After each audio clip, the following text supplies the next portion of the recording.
लेकिन मैं कुरान मुक़द्दस की रोशनी में हर किस्म के हालात के सिलसिले में कुरान हमारी क्या रहनुमाई करता है उसके हवाले से कुछ बातें अर्ज़ कर दूँ। जब भी आपके दिलो दिमाग में इस किस्म का वसवसा पैदा हो कि दुनिया हमारे खिलाफ मंसूबे बना रही है, दुनिया हमारे खिलाफ प्लानिंग कर रही है, दुनिया हमें सफ़े हस्ती से मिटाने का प्लान बना रही है, जब इस किस्म का ख्याल आपके दिलो दिमाग में आए और आपकी नज़रें दूर तक इन हालात को देख रही हों, तो ऐसी सिचुएशन में कुरान ने दो चीज़ों का हुक्म दिया कि अगर तुम ये तसव्वुर कर रहे हो कि कोई तुम्हारे खिलाफ मक्र कर रहा है, कोई चाल चल रहा है, कोई मंसूबा साजी कर रहा है, और अगर तुम चाहते हो कि उनके बनाए हुए मंसूबों से तुम बच जाओ और उनकी कोई प्लानिंग तुम्हें नुकसान न पहुंचा सके, तो दो चीज़ें इख्तियार करो। वइन तस्बिरू वतत्तकू ला यदुर्रुकुम कैदुहुम शैआ। अल्लाह ने फरमाया अगर तुम सब्र करो और परहेजगारी इख्तियार करो तो कोई चीज तुम्हें नुकसान नहीं पहुंचाएगी। ये दो वस्फ अगर इंसान इख्तियार कर ले तो इन दो औसाफ के अंदर इतनी ताकत है कि अल्लाह रब्बुल इज्जत जल्ल जलालहू इन दो औसाफ के इख्तियार करने की बुनियाद पर किसी मक्कार के मक्र को कामयाब होने नहीं देता, बल्कि अल्लाह ताला साबिरों के साथ है, मुत्तकीन के साथ है, और अल्लाह रब्बुल इज्जत जल्ल जलालहू की तरफ से गैबी मदद शामिल हाल होती है। और परवरदिगार जल्ल जलालहू इन दो औसाफ से मुत्तसिफ बंदे को कामयाबी और कामरानी से हमकनार फरमाता है। लेकिन उमूमी तौर पर जब बात सब्र की आती है तो इंसान के दिलो दिमाग में ये बात आती है कि इंतकाल पर सब्र, किसी नुकसान पर सब्र। हकीकत ये है कि मेरे प्यारे आका सल्लल्लाहु ताला अलैहि वसल्लम के प्यारे दीवानों, यहाँ जो सब्र फरमाया गया ये सब्र की तीनों किस्मों को शामिल है। सब्र अलल बला, सब्र अनिल मासिया, सब्र अलत ताआ।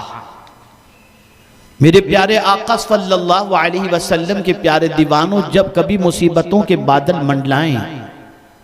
जब तकालीफ की वादियों में आप घिर जाएं, तो ऐसे मौके पर सब्र करना, चाहे वो जानी मुसीबत हो चाहे माली मुसीबत हो, इस चीज को कहते हैं सब्र अलल बला। यानी मेरे प्यारे आका सल्लल्लाहु अलैहि वसल्लम के प्यारे दीवानों, ऐसी मुसीबत में शोरो गुल करने की बजाय अगर दामने सब्र को थाम लो तो अल्लाह रब्बुल इज्जत जल्ल जलालहू सब्र अलल बला पर अज्र भी बेशुमार अता फरमाता है। लेकिन तारीख के औराक को अगर आप उलट करके देखें तो आप देखें कि सब्र अलल बला किस तरीके से सहाबा किराम अलैहिमुर रिदवान ने सब्र का मुजाहिरा किया। आपके सामने हजरत बिलाल रदी अल्लाह तआला अन्हु की जिंदगी है, आपके सामने हजरत खब्बाब की जिंदगी है, आपके सामने हजरत यासिर की जिंदगी है। आप इन सब की जिंदगी को देखो, गर्म रेत पर घसीटा जा रहा है, मुसीबतों के पहाड़ तोड़े जा रहे हैं, बर्फ की सीलों पर सुलाया जा रहा है, लेकिन सब्र अलल बला का मुजाहिरा इस तरीके से करते हैं, हर मुसीबत तो गवारा है लेकिन दामन मुस्तफ़ा छोड़ना गवारा नहीं। ऐसी सिचुएशन में वो साबिर बन करके रहे, इसलिए कि मुसीबतें कभी कभी इंसान को अल्लाह से दूर कर देती हैं और इंसान लाशऊरी तौर पर ऐसे कलेमात अपनी ज़बान से निकालता है जिन कलेमात की बुनियाद पर दामन सब्र छुटता हुआ नजर आता है और उसके भटकने के इम्कानात बढ़ते चले जाते हैं। लेकिन अगर कोई शख्स बलाओं पर सब्र करे, इम्तिहान पर सब्र करे, मुसीबत पर सब्र करे, तकालीफ पर सब्र करे, तो मेरे प्यारे आका सल्लल्लाहु ताला अलैहि वसल्लम के प्यारे दीवानों, उसका सब्र जाय नहीं जाता, बल्कि मौला उस सब्र की बुनियाद पर उसे इतनी बुलंदी अता कर देता है और कामयाबी अता करता है। जैसा कि आप हजरत बिलाल की जिंदगी से महसूस कर सकते होंगे कि जो बिलाल मक्के की जमीन पर रेतों पर घसीटे जाते थे, लेकिन दामने सब्र उन्होंने थामे रखा, तो नतीजा ये हुआ कि फतेह मक्का के मौके पर काबे की छत पर अजान कहने वाला कोई और नहीं था, यही हजरत बिलाल नजर आते हैं। तो मुसीबतों पर सब्र करना, दीन पर जमे रहना, अल्लाह अज़्ज़ व जल्ल की उलूहियत के ऊपर कायम रहना कि मौला एक है, वहदहू ला शरीक है, अकीदे तौहीद को थामे रखना, अकीदे रिसालत को थामे रखना, और इसी के साथ साथ ईमानियात के किसी शोबे को न छोड़ना और अल्लाह पर कामिल भरोसा करना। ये दर हकीकत बलाओं और मुसीबतों पर सब्र अलल बला का मुजाहिरा है। और जब कोई मुसीबतों पर सब्र करता है, परेशानियों पर सब्र करता है, तकालीफ पर सब्र करता है, तो मेरा मौला उसके अज्र को जाय नहीं फरमाता, बल्कि मेरे प्यारे आका सल्लल्लाहु अलैहि वसल्लम के प्यारे दीवानों, कल बरोज़े क़यामत शजरतुल बलवा,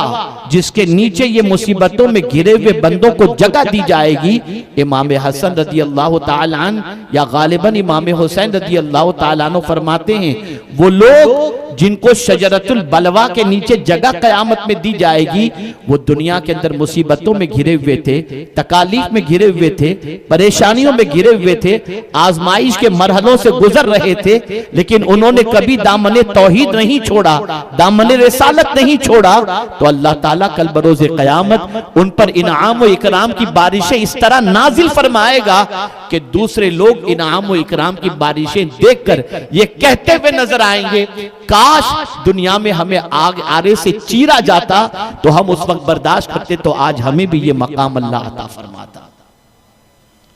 ए रसूल आज़म सल्लल्लाहु ताला अलैहि वसल्लम के प्यारे दीवानों, तो बलाओं पर सब्र करें और इस